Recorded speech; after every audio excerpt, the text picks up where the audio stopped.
आप देख रहे हैं फानूस टीवी। मंगलौर विधानसभा उपचुनाव को लेकर सरगर्मियां तेज हो गई।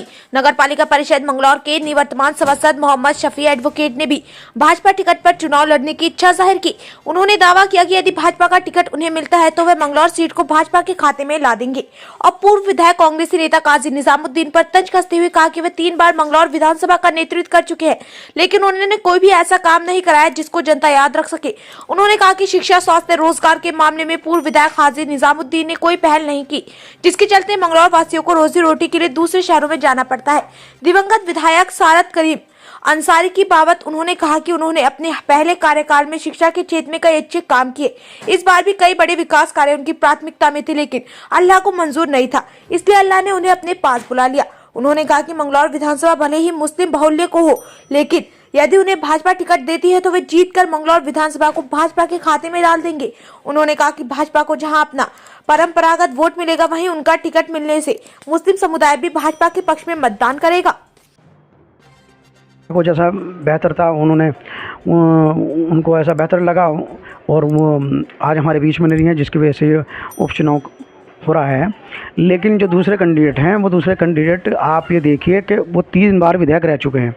आप उनसे जाके एक सवाल कर लेना कि 3 बार में उन्होंने मंगलौर के विधानसभा क्षेत्र के अंदर कितने विकास कराए हैं, कितने कॉलेज खुलवाए हैं, कितने डिग्री कॉलेज खुलवाए हैं, कितने अस्पताल खुलवाए हैं, कितनी सड़कें बनवाई हैं, कितनी ITI कॉलेज खुलवाए हैं, कितनी फैक्ट्री रोजगार के लिए लाए हैं, शिक्षा के साधन खुलवाए हैं, खेल कूद के साधन खुलवाए हैं, लाइब्रेरी खुलवाई हैं।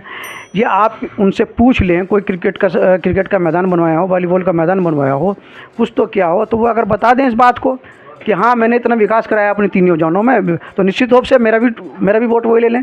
कल बसपा के नेता भी जो है कांग्रेस में शामिल हुए हैं, इससे किस तरह से देखते हैं? देखिए, जो बसपा के नेताजी पहले माननीय मरहूम काजी मोहिउद्दीन साहब के साथ थे और उन्होंने इन्हें चेयरमैन का इलेक्शन लड़ाया था। उन जीतने के बाद वहाँ से चले गए थे, फिर ये हाजी सरवर करीम अंसारी जी के साहब के पास चले गए, उन्होंने जिता दिया, वहाँ से भी चले गए, फिर दोबारा आप काजी जी के पास आ गए।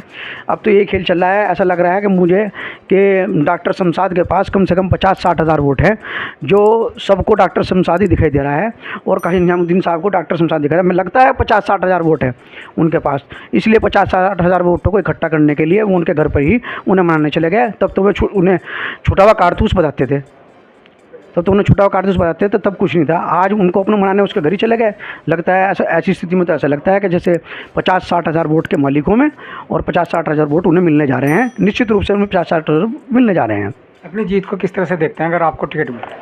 अगर हमें टिकट मिलता है तो हम भारतीय जनता पार्टी की अपेक्षाओं पे खरे उतरेंगे और भारतीय जनता पार्टी को ये सीट किसी भी हर हाल में जीत के देंगे, क्योंकि भारतीय जनता पार्टी का अपना एक कैडर वोट है।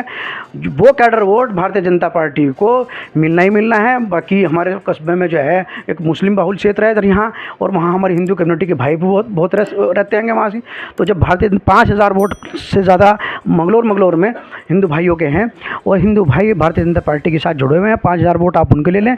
और बाकी मुसलमान क्षेत्र में अगर मैं वहाँ 10 से 12,000 वोट लेने में 12,000 वोट लेने में कामयाब रहा तो निश्चित रूप से मंगलौर से मैं बताता हूँ कि विधानसभा सीट मैं भारतीय जनता पार्टी को निकाल के दूंगा और भारतीय जनता पार्टी को ये एक काफ़ी लंबे अरसे के बाद इस सीट का गिफ्ट दूंगा।